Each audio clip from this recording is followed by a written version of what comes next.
we've always been very supportive of each other. She would be my biggest fan. I was her biggest fan. As far as her dance company and supporting her in her dance company, and pretty much right. So all right, so she has a dance company. So you listen. Why are guys painted to be a villain? If they realize, I'm going to ruin this girl's life, we shouldn't be married, I know deep in my heart I'm not ready for marriage. But, the point is you went into this with all good intentions. Because what it looks like is there were never any good intentions. Of course there were good intentions.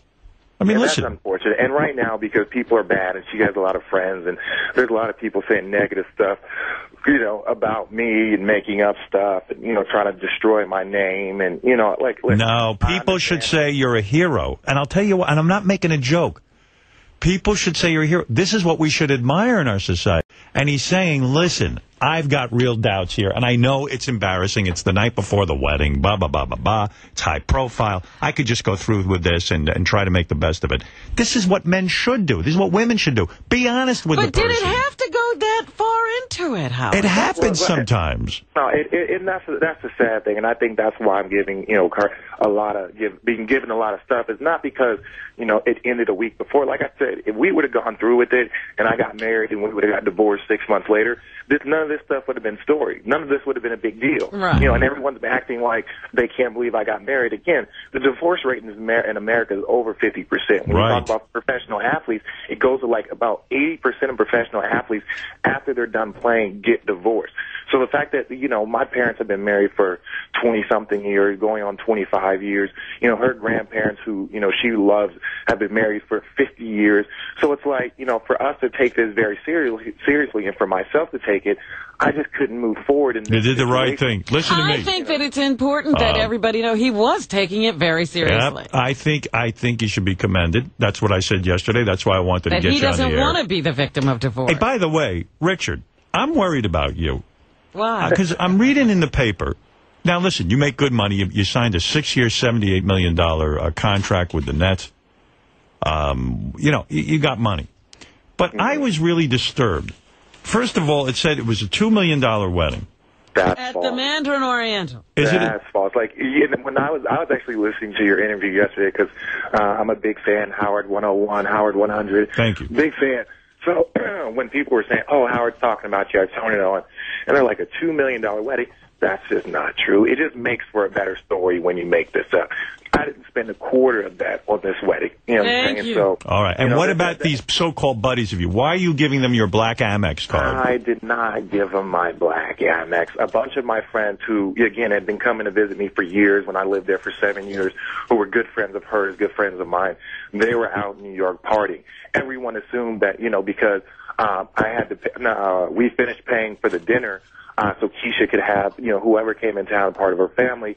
We paid for a dinner because, 75% of it was paid at the Mandarin Oriental. So we paid a little bit more to just so that they could have a dinner and have a night and just have a good time. My friends were all partying on another side of town. So it just made it sound like a better story. Well, he paid for this. He probably paid for all of his friends to go out. So you're not spending all of your money. I know you make a lot of money, but you do have to hold on to it. You have to think of the day when you won't be playing basketball, and you are holding on to your money. No, I am. I do. Did you donate $3.5 million to your college, University of Arizona? Yes, I did. I did that. That's a lot of money. That is a lot of money. That is, after I donated that, I have to be a lot more frugal with my money. You really do. Listen to me. I like you. I think you're an honorable guy. I appreciate that. You don't have to give it all away. You hear what I'm saying? Don't feel guilty because you're successful. No, thank you. I do appreciate that. But where'd you grow up? You grew up in a ghetto? No, I grew up in the suburbs of Phoenix. All right. Sometimes you feel guilty when you're doing well and all your other friends are bums. Mm-hmm. Don't feel guilty. You can hold on to your money. No. Even with these broads. Did you have a prenup with this girl? We had an agreement. We had a prenuptial agreement. Yes, we did. You did? Okay, all right. Because I'm worried about you. I hear about you this spending, and I get a little crazy. I mean, well, it seems that they blew a lot of things out of proportion in the story. I heard when I read Black Amex card to his friends, I said, "This is a disaster. Those are no friends." Yeah. One thing I want to get. I mean, really. One thing I want to get straight, Richard. Did you sign a contract with the Nets, or did you go with the Spurs? No, I signed a contract with the Nets. No, you're with the Nets. Okay. 6 seasons ago, and then I got traded to the Spurs this summer. You got so you're on the Spurs. Yes, I am. Right now, okay. You going to be friends with this girl, or, I mean, have you spoken to her since? Is that possible? Well, this is the thing. You know, we've broken up and gotten back together so many times. Like, in order for us to both move on with our lives and get to a point where we can actually be friends, it's going to take, you know, a few months, you know, a year, a couple years for us to get to the point where we're even comfortable to really talk to each other. I love the girl. She's my best friend. What? She's a piece of ass, by the way. I mean, I'm looking at this picture of her on the front page of the Post. She's almost wearing lingerie. Yeah. She's very tan, very sexy. What's her ethnic background? She's half black, half white. Oh, I love that. Perfect. Combo. Perfect. It looks like she has a tan, kind of. You know what I'm saying? And I'm sure you're not going to meet any hot chicks in San Antonio. Yeah, I mean, it would have been tough anyway. What is it, Gary? Will was just telling me he's got actually a funny Richard Jefferson story. This is like 5 or 6 years ago when the Nets were in the playoffs. Will says he was home watching the Nets game on TV, and then the game ended. Right. Will is in the city, so Will, after the game ended, he went to Scores. He said when he got there, Richard was already at Scores. He'd already showered from New Jersey and got there that quick. You know, you're my kind of guy. Any guy who could play in a top game like that and make it that fast over the Scores is my kind of guy.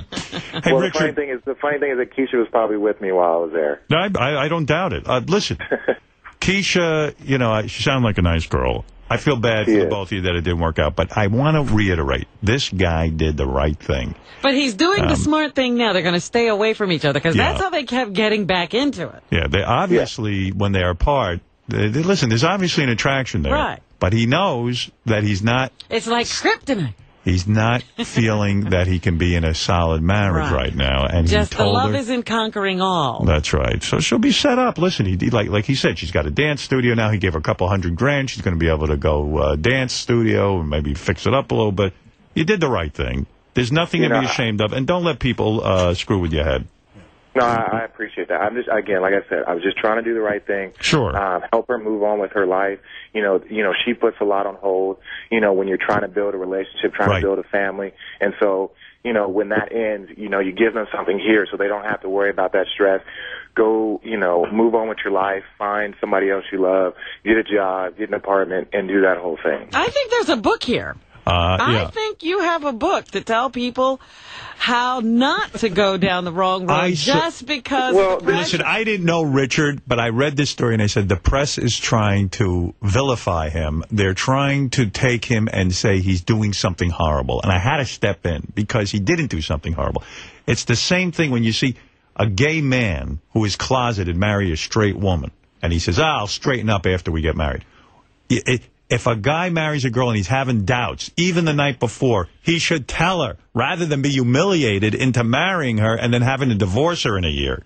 He did the right thing. Well, I'm just saying there are a lot of people who don't know that this is an option. Hey, and Richard, they need this book. Right.